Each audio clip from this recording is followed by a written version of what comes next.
আমার দুষ্টু মিষ্টি ভালোবাসার বন্ধুরা কেমন আছো সবাই? আশা করি অনেক অনেক ভালো আছো। আমি তোমাদের নীলু আপু চলে এসেছি নতুন গল্প নিয়ে। আজকের গল্পটি শুনলে তোমাদের দাঁড়িয়ে যাবে, তাই গল্পটি শোনার আগে অবশ্যই হেডফোন ব্যবহার করো। আমার বড় এক ভাই আর আমি যে ঘটনাটা বলতে যাচ্ছি তা আমার বড় ভাবিকে নিয়ে। বড় ভাই বিয়ে করে 2003 সালে, আর ভাইয়া বিয়ে করে। আমার ভাবির পরিবারের সবাই মিরপুরেতেই থাকে, আর বিয়ে দেওয়া হয় একই জেলাতে, মানে ঢাকাতে। আমি যখন ভাবির প্রতি দুর্বলতা অনুভব করি তখন তার বয়স 23 বছর। বিয়ের পর ভাবির হঠাৎ করে বেড়ে যায়, আর বেড়ে যাওয়ার কারণে ভাবিকে আগের চেয়ে আরও বেশি সুন্দর লাগত। ভাবি দেখতে যেমন সুন্দরী ছিল তেমনই তার গঠনটাও। ভাবির যে অংশটা আমার সবচেয়ে ভালো লাগত তা হলো তার দুটি, তবে তখন এসব নিয়ে কখনো ভাবিনি। তবে ভাবির যখন একটা ছেলের জন্ম হয় তখন আমি লুকিয়ে লুকিয়ে ভাবিকে দেখতাম। যখন সে তার বাচ্চাকে খাওয়াতো আমার খুব লোভ লাগত। ভাবতাম, ইস, আমিও যদি খেতে পারতাম। কিন্তু আমার স্বপ্নটা স্বপ্নেই রয়ে যায়। তবে আমি হাল ছাড়িনি, সুযোগের অপেক্ষায় ছিলাম, আর একদিন সেই সুযোগটা এসে গেল। দিনটি ছিল 2004 সালের এপ্রিল মাসের 21 তারিখ। হঠাৎ করে ভাবি বলল যে ভাবির নাকি খুব শরীর খারাপ, বুকে নাকি অনেক ব্যথা করছিল। দেরি না করে তাড়াতাড়ি আমি ডাক্তার সাথে করে নিয়ে যাই, কারণ বড় ভাই তখন বাড়িতে ছিল না, আর বড় ভাই ব্যবসার কারণে থাইল্যান্ডে গিয়েছিল। তো ডাক্তার গিয়ে ভাবিকে দেখে বলে দেরি না করে ভালো একজন হার্টের ডাক্তার দেখাতে। আমি ঘটনাটা বড় ভাইকে জানাই। বড় ভাই আমাকে বলল যে ভালো কোনো হসপিটালে নিয়ে যেতে। আমি তখন একটা প্রাইভেট কার করে মিরপুর থেকে ভাবিকে নিয়ে সৌরওয়ার্দী হসপিটালের উদ্দেশ্যে রওনা হই। হসপিটালে পৌঁছাতে পৌঁছাতে আমাদের প্রায় কয়েক ঘন্টা লেগে যায়। আমি ভাবিকে নিয়ে আমার পরিচিত একজন হার্টের ডাক্তার দেখায়। ডাক্তার ভাবিকে দেখে কিছু টেস্ট দিল আর আমাকে কিছু ওষুধ নিয়ে আসতে বলল। আমি ভাবিকে টেস্টগুলো করিয়ে ওষুধ নিয়ে আসি। ডাক্তার ভাবিকে একটা স্যালাইন দিল, যা শেষ হতে প্রায় রাত 8টা বেজে যায়। স্যালাইন শেষে ভাবিকে কিছুটা ভালো মনে হলো। ডাক্তার ভাবিকে দেখে আরও কিছু ওষুধের নাম লিখে দেয়, আর একটা ব্যথা কমানোর মলম নিয়ে আসতে বলে। আর মলম দিয়ে বলে রাতে ভালো করে মালিশ করতে ব্যথা কমে যাবে। আর বলল পরদিন আবার নিয়ে যেতে টেস্ট রিপোর্টগুলো দেখে ফাইনাল প্রেসক্রিপশন দেবে।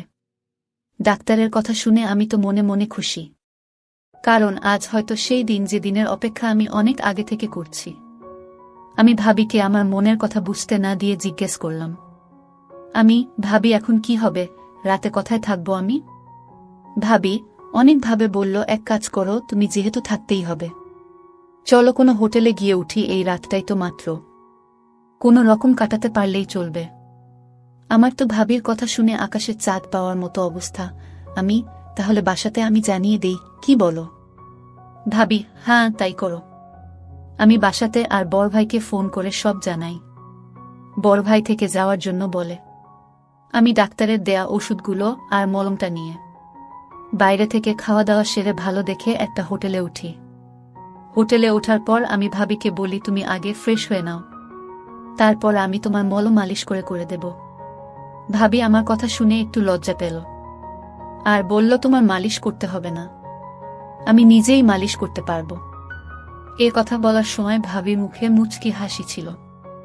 আমি বললাম, তুমি আগে গিয়ে গোসল করে নাও, তারপর দেখা যাবে। ভাবি গোসল করার জন্য বাথরুমে চলে যায়। আমি ভাবতে থাকি কিভাবে শুরু করব। এইসব কথাগুলো ভাবছিলাম, আর তখনই ভাবি গোসল শেষে বাথরুম থেকে বের হলো। ভেজা ভাবিকে দারুণ লাগছিল। আমি এক দৃষ্টিতে তার দিকে হাঁ করে তাকিয়েছিলাম। সে আমার অবস্থা দেখে বলল, ভাবি, এভাবে হাঁ করে তাকিয়ে কি দেখতেছ? ভাবি, সত্যি কথা বলতে কি তোমাকে আজ অনেক সুন্দর লাগছে। ভাবি, আজ কেন? আগে বুঝি আমাকে সুন্দর লাগতো না? তা না, আজ একটু বেশি সুন্দর লাগছে তোমাকে। ভাবি, যাও, আর পাকামো করতে হবে না, গোসল করে নেও। তাই তো, আমি তো ভুলেই গিয়েছিলাম বলে তাড়াহুড়ো করে বাথরুমে ঢুকে গেলাম। গোসল শেষে হাফ প্যান্ট পরে যখন বের হলাম তখন ভাবি আমার দিকে তাকিয়ে মুচকি মুচকি হাসছিল। এখানে হাসার কি আছে? ভাবি, কি, আমি তো হাসিনি। আমি দেখছি। আচ্ছা, তোমার এখন কেমন লাগছে ভাবি? ভাবি, আগের চেয়ে একটু ভালো, তবে বুকের ব্যথাটা এখনো তেমন কমেনি। তুমি ওষুধগুলো খেয়ে শুয়ে পর, আমি তোমার শরীরে মালিশ করে দেব, দেখবে কমে যাবে। ভাবি, বললাম না আমি নিজেই মালিশ করতে পারবো, তোমাকে কষ্ট করতে হবে না, বলে ভাবি ওষুধগুলো খেল। তুমি পারবে না? কেউ কি নিজের শরীর মালিশ করতে পারে? অর্থা বাড়াবাড়ি না করে সুন্দর করে লক্ষ্মী মেয়ের মতো শুয়ে পড়ো। ভাবি আর কি করবে, আমার বায়নার কাছে হার মেনে শুয়ে পড়ল আর বলল, অনেক তো মালিশ করার শখ, আজ দেখব কেমন মালিশ করো। আমি বললাম, ও মা, তুমি কাপড় পরে থাকলে মালিশ করব কিভাবে? ভাবি, আমি তোমার সামনে কাপড় খুলতে পারবো না। আমি কি তোমার পর নাকি যে আমার সামনে লজ্জা পাচ্ছ? আর আমি তো তোমাকে সব কাপড় খুলতে বলছি না, শুধুমাত্র শাড়িটা। ভাবি, আচ্ছা বাবা, ঠিক আছে, আমি তো এক পলকে তাকিয়ে আছি। তখন আমি মলমটা নিয়ে মালিশ করা শুরু করলাম। ভাবি আমার হাতের পেয়ে চোখ বন্ধ করে ফেলে। আমি আস্তে আস্তে তার চারপাশে মালিশ করতে থাকি। আমি ভাবিকে জিজ্ঞাসা করলাম, ভাবি, এখন কেমন লাগছে তোমার? ভাবি, অনেক ভালো লাগছে। তুমি নিজেই করতে পড়তে এমন মালিশ? ভাবি, কখনো না। তাহলে তখন তো খুব বলছিলে তুমি নিজেই মালিশ করতে পারবে। ভাবি, এমনি বলেছিলাম। সত্যি কথা বলতে কি, তোমাকে বলতে আমার লজ্জা করছিল। এখন লক্ষ্মী মেয়ের মতো চুপ করে শুয়ে থাকো, আমি ভালো করে মালিশ করে দেই, দেখবে তোমার ব্যথা কমে যাবে। ভাবি, ঠিক আছে বলে চুপ করে শুয়ে রইল। দেখলাম ভাবি কিছু বলছে না, সাহস করে বললাম, ভাবি একটা কথা বলি। ভাবি, বলো। ভাবি কিছু না বলে চুপ করে রইল দেখে আমি আবার বললাম, ভাবি তোমার খুলে দেই। ভাবি, দেখো এগুলো ভালো না, তুমি আমার আপন দেবর, আর আমি কিভাবে তোমার সামনে অর্ধ হব? আর আমি তাড়াহুড়োর ভিতরে কিছু পড়িনি। এখানে তো তুমি আর আমি ছাড়া আর কেউ নেই, আর এখানে খারাপের কি আছে? আমি তো তোমার ওগুলো অনেকবার দেখেছি, তাই আমার সামনে লজ্জা কিসের? আমি তো শুধু তোমার ভালোর জন্য বলছিলাম। এই বলে একটু অভিমানের ভঙ্গি করে বললাম, থাক লাগবে না, বলে আবার মন দিলাম। ভাবি কিছুক্ষণ ভেবে বলল, ও মা, আমার দেবরটা দেখি আমার উপর রাগ করেছে, বলে আমার মাথাটা তার দিকে তুলে নিল আর বলল, ভাবি, আচ্ছা তুমি বুঝি আমাকে লুকিয়ে লুকিয়ে দেখতে? তবে দেখ দেবর ভাবি, এসব ঠিক না, আর কেউ জানলে আমার তো সর্বনাশ হয়ে যাবে, আমার ঘর সংসার সব শেষ হয়ে যাবে। তোমার কি মাথা খারাপ নাকি? আমি কেন কাউকে বলতে যাব? তোমাকে লুকিয়ে দেখার কি আছে? তোমার ছেলেটাকে যখন তুমি খাওয়াতে তখন তো আমি অনেকবার দেখেছি, তবে সেটা অনেক আগে। আর একদিন বড় ভাই যখন খাচ্ছিল তখন আমি দেখছি। ভাবি, আচ্ছা তাই বুঝি, এখন আমার এগুলো আবার কাছ থেকে দেখতে ইচ্ছে করছে। এই বলে ভাবি তার দিয়ে বলল, দেখো তোমার যত ইচ্ছে দেখো, আর এগুলোকে একটু ভালো করে মলম দাও। আমি তো খুশিতে ভাবি বসিয়ে দেই। তারপর দুই হাত দিয়ে ভাবির শক্ত শক্ত দুইটা ভাবিরগুলো দেখতে খুব সুন্দর ছিল। আমি মনের সুখে অনেকক্ষণ পর ভাবিকে বললাম, ভাবি তোমাকে একটা কথা বলি, রাগ করবে না তো? ভাবি, না, রাগ করব না। আমি তোমাকে অনেক ভালোবাসি। ভাবি, আমিও তোমাকে অনেক অনেক ভালোবাসি। আমি তোমার অনেক ভালোবাসি। ভাবি হতভম্ব হয়ে বলে, আমাকে কি? আমি সত্যি বলছি ভাবি, তোমাকে আমি সব সময় লুকিয়ে লুকিয়ে দেখতাম। ভাবি, কি বলছো তুমি এসব কথা? আর কি কি দেখেছ আমার? আমি বললে তুমি রাগ করবে না তো? ভাবি, না, করব না, বলো। একদিন তোমাকে বড় ভাই কাজটাও আমি দেখছি, আর তখন থেকে আমারও তোমাকে খুব ইচ্ছে করত। ভাবি, না বোঝার ভান করে, কি ইচ্ছে করত তোমার আমার সাথে? বড় ভাই যা করছিল। ভাবি, তোমার কি মাথা খারাপ হয়েছে নাকি? তুমি জানো তুমি এসব কি বলতেছ? তাছাড়া আমরা ভাবি দেবর।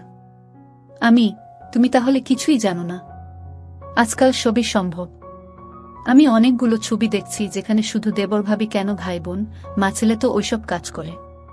ভাবি, আমি বিশ্বাস করি না, তুমি সব বানিয়ে বলতেছ।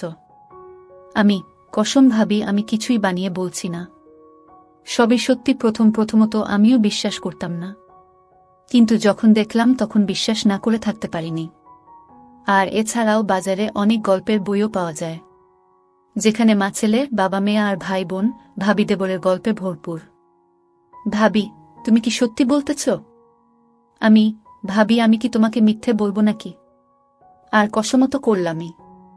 কসম করে কেউ কি মিথ্যে কথা বলে নাকি? ভাবি কিছুক্ষণ চুপ করে থেকে বলল, আচ্ছা ওইসব বাদ দাও। আমি বুঝতে পারলাম ভাবি কিছুটা দুর্বল হয়ে পড়েছে। তাই আমি এবার দেখি ভাবির শ্বাস ঘন হচ্ছে। আমি একবার উপরে যাই, আবার নিচে নেমে আসি। কিছুক্ষণ পর ভাবি আবার জিজ্ঞেস করে, ভাবি, আচ্ছা আমরা যা করছি তা কি ঠিক? বেঠিকের কি আছে? আর আমরা দুইজন তো মানুষ।